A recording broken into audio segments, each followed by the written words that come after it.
Salut à vous les Gémeaux. Alors, j'avais envie de faire une vidéo qui explique en fait les énergies du début de l'année 2024. Qu'est-ce qui arrive à vous? Avec quoi vous démarrez en 2024? Quelles sont les énergies les plus fortes dans un peu tous les domaines? Voilà, j'espère que ça te plaira. Ça sera pas trop long. Allez, let's go. Qu'est-ce qui reste de cette fin d'année? Alors ici, on a quelle bêtise. Il est temps d'user de bon sens. Alors cette carte peut signifier, regarde bien la carte. On voit quelqu'un qui n'ose pas dire ou confronter quelqu'un. Comme si on était soumis à la volonté de quelqu'un d'autre, qu'on voulait dire oui, toi tu as fait une bêtise, toi tu fais des choses qui ne me plaisent pas, tu m'intimides, tu cries, tu fais des choses que je ne comprends pas. Je suis un peu perdue. C'est un peu cette énergie-là en mode qu'est-ce qui se passe? On se sent un peu bousculé par les événements et on a peut-être envie de le dire.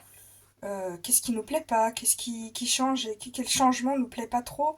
Mais on n'arrive peut-être pas forcément à prendre les deux mains, enfin le courage pour le dire en fait.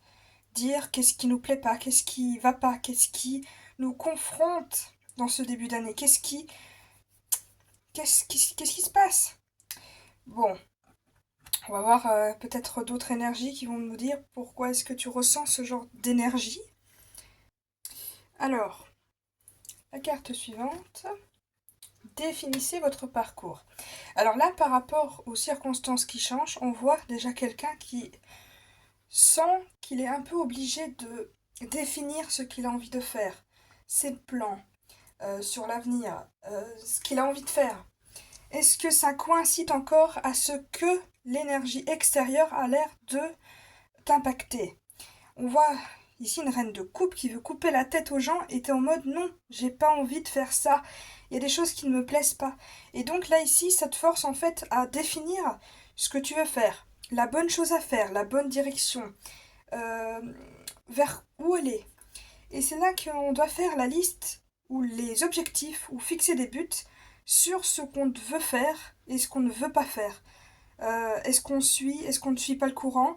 Là, je sens comme quelqu'un qui n'a pas envie de suivre le courant, qui a envie de faire autre chose. Tout simplement parce que peut-être que ce qu'il se passe actuellement, on sent qu'on ne suit pas la bonne voie, qu'on n'est plus trop en phase avec ce qu'on est, qu'on suit un peu trop les gens. Et là, on est en train de se dire non, il y a des choses que je préfère faire, il y a des choses que j'ai envie d'entreprendre. On a envie de penser un peu à soi aussi. Et derrière, il y a quand même la mortalité. On voit vraiment que ça t'atteint énormément. Regarde-moi ce visage.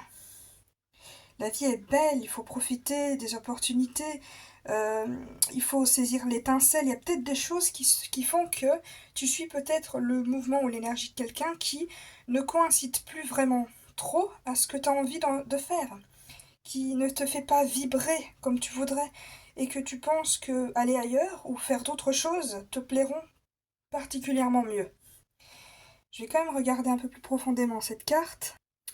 Alors, donc en gros, la personne a besoin de se faire plaisir, de savourer le moment présent, de vivre, de vibrer en fait.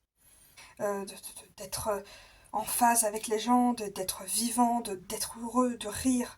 On a envie de... On voit qu'il y a un petit truc qui... Voilà, ça va pas très bien. Et ici, avec ce début d'année, on voit aussi qu'il y a des changements. Des changements un peu trop choquants. Il peut avoir quelqu'un qui change de trajectoire ou qui modifie le quotidien de façon un peu trop brutale. On peut avoir de nouvelles personnes qui rentrent dans nos vies, qu'on a demandé ou non. Il peut avoir des adaptations, il peut avoir des changements assez brutaux qui font qu'on a du mal à s'adapter. On a du mal à accepter en fait ces changements en fait, qui sont peut-être un peu trop rapides et trop brusques pour nous. Euh, voilà, bon, tout est dans le regard, on voit bien qu'elle est un petit peu en mode mais qu'est-ce qui se passe quoi? J'ai pas voulu ça. Regarde-moi ce regard un peu triste en mode mais pourquoi on me fait ça quoi? Et là en mode blasé, en mode mais regarde qu'est-ce qui arrive? j'ai envie de vibrer et je sens que je suis plus en phase de ce qui me fait vibrer ou non. Bon, voilà, l'énergie déjà du début, c'est un peu des changements brutaux qui font que on va peut-être penser plus à nous, donc fixer des objectifs qui nous plaisent pour être à nouveau heureux, pour être en vie, pour savourer le présent, pour voilà, faire ce qui nous fait vibrer. Parce qu'apparemment, on n'est plus trop en phase avec l'entourage pour ce genre de choses. Pour l'instant, c'est pas ce qu'on ressent. On n'a pas l'impression d'être la priorité ou d'être vraiment heureux à 100%. On voit quand même les choses de manière positive, hein, mais il y a des changements qui nous plaisent pas forcément bien.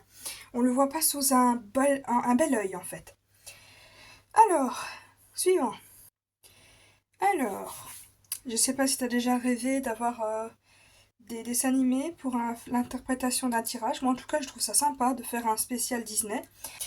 Alors, la première énergie de ton année. Alors là on est dans le général tout pur, tout sain. Alors ici on a un curieux rêve. Je sais pas si tu as déjà vu Alice au Pays des Merveilles, mais en gros ça peut être une période, dans le début d'année, où on va devoir décrypter ses rêves. Parler de rêves, parler de ce qu'on a envie de faire. Peut-être qu'il y a un rêve d'enfant à accomplir, peut-être qu'on a des projets qu'on n'a jamais abandonnés mais qu'on a gardés au fond de notre tête et qu'on aimerait bien réaliser. Peut-être que c'est le bon moment de se dire ok, la vie avance, il est peut-être grand temps de réouvrir nos désirs, nos projets de vie, nos rêves, ou de réaliser des rêves ou des choses on aimerait depuis pas mal de temps faire, concrétiser. Ça peut être des rêves qu'il faut décoder et qui peut avoir un sens lourd sur notre vie, sur comment on perçoit la vie. Peut-être qu'on peut avoir des messages liés à nos rêves. Alors ici, on a quoi d'autre? On a une douce insouciance. Ici, on peut voir quelqu'un qui a peut-être du mal en ce moment à savourer la vie.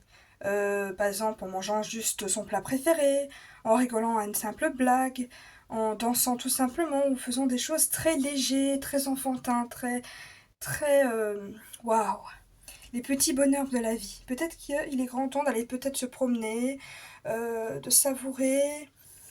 Comme dirait Balou, il en faut peu pour être heureux, et c'est peut-être cette signification qui a peut-être du mal à passer en ce moment. Un espoir lumineux. Oh, que signifie cette carte? C'est mignon. Ici, on a quand même un espoir. C'est beau. Alors que ce soit toi ou que ce soit les autres, il y a comme qui dirait un besoin de se confier de nos craintes, de nos angoisses, des épreuves ou de quelque chose qu'on a du mal à... Une mauvaise période, tu vois, et on a besoin d'être soutenu par notre entourage.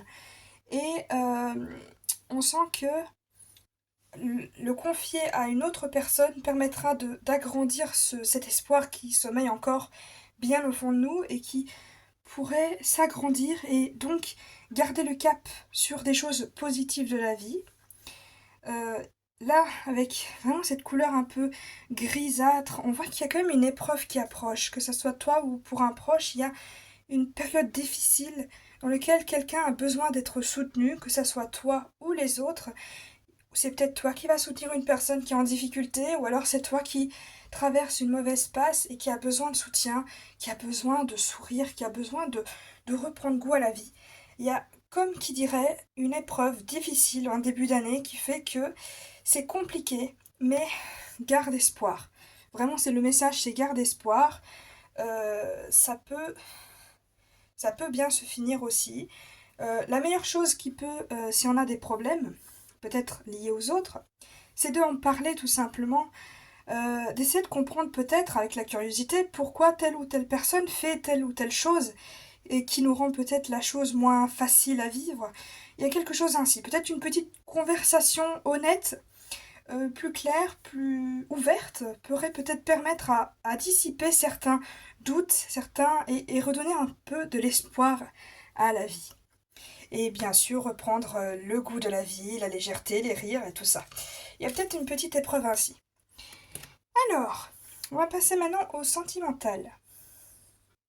Alors, ici, en amour, bon, pas forcément que la vie sentimentale, ça peut aussi être quelqu'un qu'on apprécie ou qu'on aime. C'est pas forcément le couple en tant que tel, hein. Je tiens à préciser, ça peut être quelque chose qui peut être lié aux émotions. Je tiens à préciser. Alors ici, on a toujours le même lien. C'est-à-dire que ici, tu as du mal à en parler de problèmes ou tu as du mal à te libérer, de dire ce que tu ressens en fait, ce qui va pas peut-être dans ton couple comme avec les autres. Peut-être ça peut être lié aussi aux proches, hein, forcément la famille, les amis et le couple. Ça peut être n'importe qui. Et donc, en fait, il y a comme qui dirait une énergie de je sais pas le dire, je n'ose peut-être pas le dire.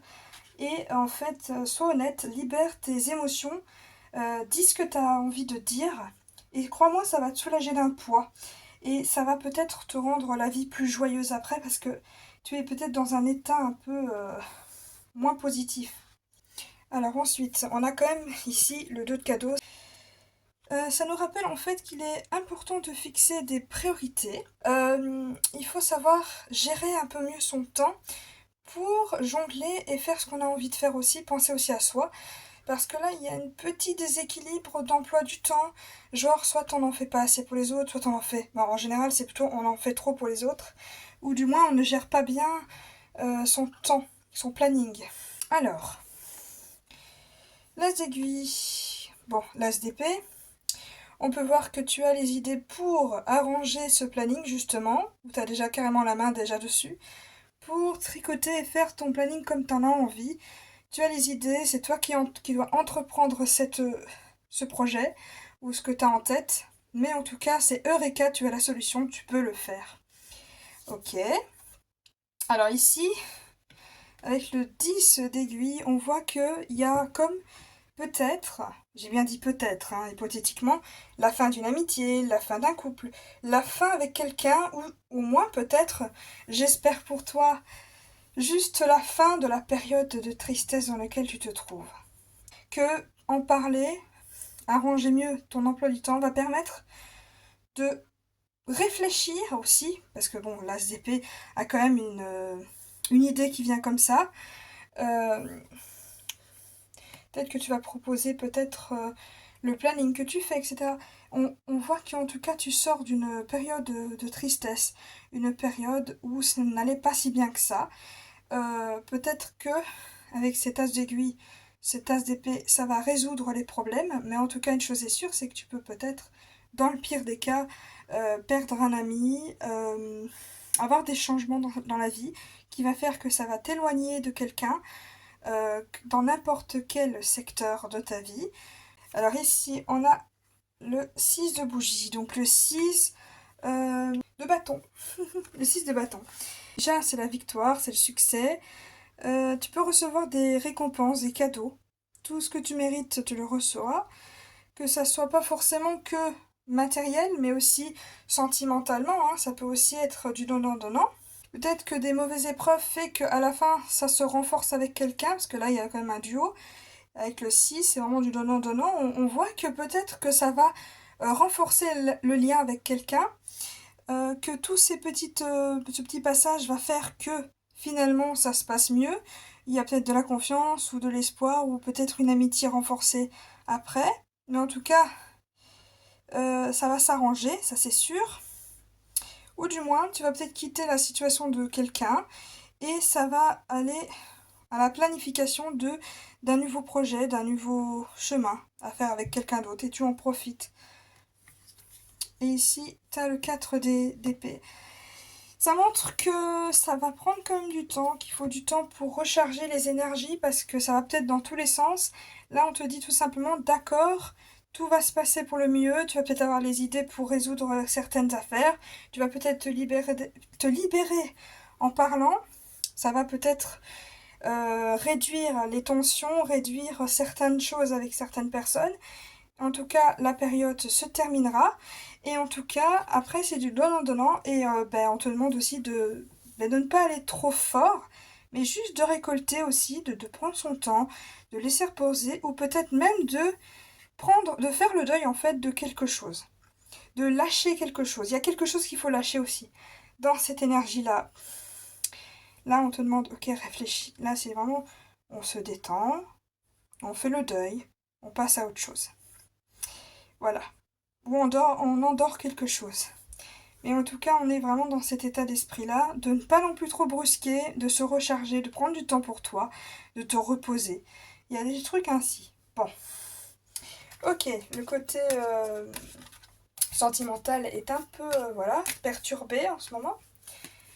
Mais ça se finit bien. Donc c'est ce qui compte. Bien. Eh bien, on va terminer par le petit conseil de début d'année. Que je vais le faire en direct. Alors, le conseil pour les Gémeaux en 2024, au début de 2024, quels conseils ont-ils besoin? Oh, il y en a deux. Allez, on prend. Alors, ici, on a La Belle et la Bête, et après, on a Mulan. Ok? Alors, La Belle et la Bête. Les apparences sont trompeuses. Ne crois pas ce que tu vois. Ici, on peut recevoir des informations qui sont peut-être transformées, peut-être de la poudre aux yeux, quelque chose ainsi. Il y a quelque chose qu'on ne voit pas forcément bien. Il faut bien réfléchir, bien analyser le fond des choses, parce qu'il y a peut-être à l'apparence quelque chose de trompeur, qui ne saute aux yeux, mais qui n'est pas forcément réel. Crois plutôt à ce que ton cœur te dit, ce que tu ressens comme impression et pas ce que tu vois. Même si la situation te paraît sombre et difficile, discerne la beauté et les trésors que peut renfermer cette situation. Essaie de garder le côté positif du négatif.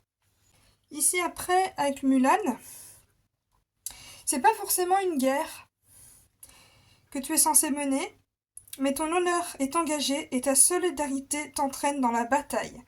Peut-être que tu aides quelqu'un dans ses problèmes. Tu n'es pas forcément la première personne à devoir te battre pour quelqu'un, mais tu vas peut-être, avec loyauté, défendre quelqu'un, te mettre dans la situation, dans des situations qui ne te concernent pas forcément a priori. Voilà. Donc c'est pas vraiment des conseils là, mais plus les énergies de ce qui peut arriver. Je pense que là, vu le tirage que j'ai reçu, c'est vraiment communiquer, ça sera vraiment important. Voilà. Bon, j'espère que cette vidéo t'aura plu.